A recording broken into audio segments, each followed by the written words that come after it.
हिंदुस्तान का लोकतंत्र अद्भुत है और अद्भुत इसलिए भी है क्योंकि चुनाव कहीं भी हो, किसी भी राज्य में हो, किसी भी कोने में हो, हर जगह के दर्शक के आमजन की दिलचस्पी थोड़ी बहुत अगर जो राजनीति में रखते हैं तो उनकी ये रुचि जानने में होती है कि कौन सी पार्टी कहाँ जीत रही है, कौन सी सरकार बनने जा रही है या कौन सी सरकार हटने जा रही है। कर्नाटक दक्षिण का एक बड़ा राज्य, वहाँ चुनाव आज संपन्न हो गए, 224 सीटों पर वोटिंग हुई और चूंकि हमें इंतजार होता है जनादेश का, इसीलिए कहते हैं जय जनादेश। लेकिन नतीजे आने से पहले एक अनुमान का खेल भी होता है जिसको अंग्रेजी में एग्जिट पोल कहते हैं। एग्जिट पोल बाकी जगहों पे सारे न्यूज़ चैनल्स पे आपने देखे होंगे। हम यहाँ पे कोई एग्जिट पोल बताने या एग्जिट पोल ललन टॉप करता नहीं, लेकिन जो एग्जिट पोल तमाम चैनलों के हुए उसका सार ज़रूर आपको बता सकते हैं। इसलिए हमने सोचा कि बारी बारी से सारे एग्जिट पोल बताए जाएं और यह भी बताया जाए कि एग्जिट पोल का ट्रेंड होता कैसा है, एग्जिट पोल सही होते हैं, गलत होते हैं, या कर्नाटक के मामले में कौन सा सबसे सही है, कौन सा गलत है, या फिर एग्जिट पोल की जो मौजूदा स्थिति है वो कैसी है। पहला एग्जिट पोल आपकी स्क्रीन पे जो है TV9 भारतवर्ष का है। इसमें बीजेपी को 88 से 98 सीटें मिल रही हैं, कांग्रेस को 99 से 109 सीटें, जेडीएस को 21 से 26, अन्य के खाते में 0 से 4 सीटें। मतलब ये कि TV9 भारतवर्ष के जो अनुमान है उसमें कांग्रेस सबसे बड़ी पार्टी बनने जा रही है। लेकिन यहां पे एक पेच ये है कि 224 विधानसभा की सीटें हैं, बहुमत के लिए चाहिए 113 नंबर और 113 नंबर कांग्रेस को नहीं मिल रहे हैं, यानी थोड़ा सा पेच यहां पे फंसा हुआ है। पिछली बार की तरह जैसे कांग्रेस बीजेपी को 104 सीटें मिली थी, वैसे ही अब की बार कांग्रेस की स्थिति मजबूत है, 109 सीटें, 99 से 109 सीटें मिल सकती हैं। कांग्रेस सबसे बड़ी पार्टी है लेकिन बहुमत नहीं मिल रहा है TV9 भारतवर्ष के एग्जिट पोल में। अगला एग्जिट पोल देख लेते हैं। अगला एग्जिट पोल जो आपकी स्क्रीन पे है वो जी न्यूज़ का है। जी न्यूज़ जिस एजेंसी के साथ मिलकर के एग्जिट पोल करता है उसने बीजेपी को 79 से 94 सीटें दी हैं, कांग्रेस को 103 से 118, जेडीएस को 25 से 33, अन्य के खाते में 2 से 5 सीटें। मतलब ये कि ये एग्जिट पोल कर्नाटक में कांग्रेस की पूर्ण बहुमत की सरकार बनवा रहा है। इनका अनुमान ये है कि जैसा ओपिनियन पोल में अनुमान लगाया जा रहा था कि कांग्रेस की सरकार बनेगी, उसके बाद तमाम पॉलिटिकल तरीके के प्रचार हुए, बजरंग बली, करप्शन, तमाम तरीके के मुद्दे बनाए गए, जो धार्मिक लाइन पे प्रचार हुआ वो भी हम सब ने देखा। लेकिन उसके बावजूद जी न्यूज़ का जो एग्जिट पोल है वो ये कहता है कि कांग्रेस की सरकार कर्नाटक में बनने जा रही है। इनका अनुमान इस दिशा में आगे बढ़ रहा है। अब हम अगला एग्जिट पोल देख लेते हैं। अगला एग्जिट पोल है जन की बात का। ये एग्जिट पोल बाकी दो एग्जिट पोल के, पिछले दो एग्जिट पोल जो हमने देखा उससे अलग है। ये बीजेपी को 94 से 117 सीटें दे रहा है, कांग्रेस को 91 से 106, जेडीएस को 14 से 24, अन्य के खाते में 0 से 2। मतलब ये अगर इनका अपर वैल्यू को लिया जाए तो बीजेपी इनके सर्वे में पूर्ण बहुमत हासिल करती दिख रही है।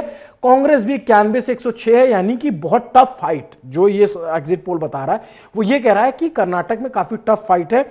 और जेडीएस जो पिछली बार 37 सीटें लेकर आया था और किंग मेकर बना था, खुद उसकी पार्टी के जो कुमार स्वामी है वो मुख्यमंत्री बने, इस बार उसका आधार कम हो रहा है।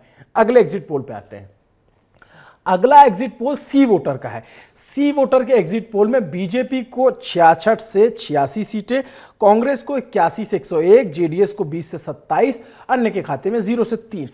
अब ये तीसरा एग्जिट पोल ऐसा है जो कांग्रेस को बढ़त बता रहा है, जो जिसका ये कहना है कि अगर जैसे हम ये आम अवधारणा अगर मानी जाए कि जो सबसे बड़ी पार्टी होती है वो सरकार बनाने का दावा करती है, खैर कई चुनाव में ये अवधारणा टूटी भी है। बीजेपी ने जिस तरीके की पॉलिटिक्स की उसमें कई सारे जगहों पे सरकार उसने बना ली, लेकिन और जैसे कर्नाटक में नहीं बना पाई थी, बाद में बनाई। तो इसके मुताबिक कांग्रेस को बहुमत है और बीजेपी पिछड़ती नजर आ रही है।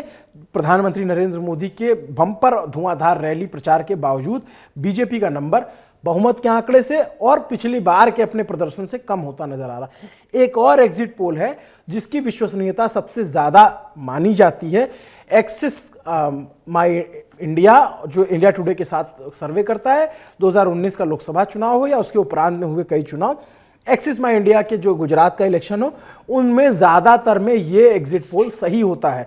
और इस एग्जिट पोल में कांग्रेस को बम्पर सीट दे रही है, 122 से 140, यानी बहुमत के जादुई आंकड़े से बहुत ज्यादा। मतलब सरकार गिरने के जो खतरे होते हैं कम नंबर पे या फिर सीटें कम रह जाने की, उस खतरे को भी ये एग्जिट पोल कांग्रेस को पार करा दे रहा है। बीजेपी का प्रदर्शन जो पिछली बार के मुकाबले 104 सीटें आई थी, वो 62 से 80 पे अटक जा रही है। तो और जेडीएस भी 20 से 25 पे रह जा रही है और अन्य के खाते में 0 से 3। अगर इन सबको समराइज करके देखा जाए तो हमने पांच एग्जिट पोल आपको दिखाए। 5 एग्जिट पोल में पोल ऑफ द पोल किया जाए तो ज्यादातर जो एग्जिट पोल हैं वो कांग्रेस की सरकार बनवाते दिख रहे हैं। ये ऐसा एग्जिट पोल है जो कांग्रेस की पूर्ण बहुमत की सरकार, क्लियर कट सरकार बनवाते दिख रहा है। अगर ऐसा होता है तो ये माना जाएगा कि उन मुद्दों पर चुनाव हुआ, करप्शन के मुद्दे पर चुनाव हुआ, डेवलपमेंट के मुद्दे पर चुनाव हुआ और जो तमाम मुद्दे थे लोकल, उस पर चुनाव हुआ। अगर ये आंकड़े पलटते हैं तो इसका मतलब है कि प्रधानमंत्री नरेंद्र मोदी ने जो धुआंधार प्रचार किया उसका काफी असर हुआ।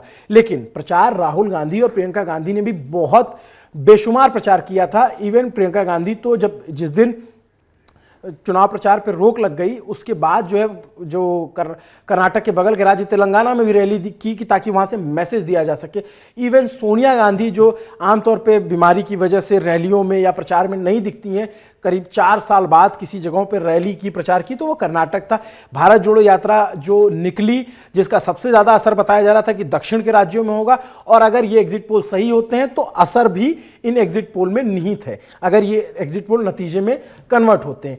अब ये चूंकि ये सारे अनुमान हैं, सारे एग्जिट पोल अनुमान हैं, और पिछली बार भी इसी तरीके के अनुमान लगाए गए थे। कई सारे एग्जिट पोल पिछली बार गलत साबित हो गए थे। जिन्होंने हंग असेंबली की बात की थी वो सही हुए थे, और इस बार भी जो है कुछ हंग की बात कर रहे हैं कि नहीं, सब किसी को पूर्ण बहुमत नहीं मिलेगा, किंग मेकर की जरूरत पड़ेगी, जबकि कुछ कह रहे हैं कि पूर्ण बहुमत की सरकार बनेगी। अब आंकड़े किसके सही होंगे ये नतीजों के दिन पता लगेगा। नतीजे 13 मई को आएंगे और 13 मई की सुबह से ही लल्लन टॉप आपको लाइव नजर आएगा।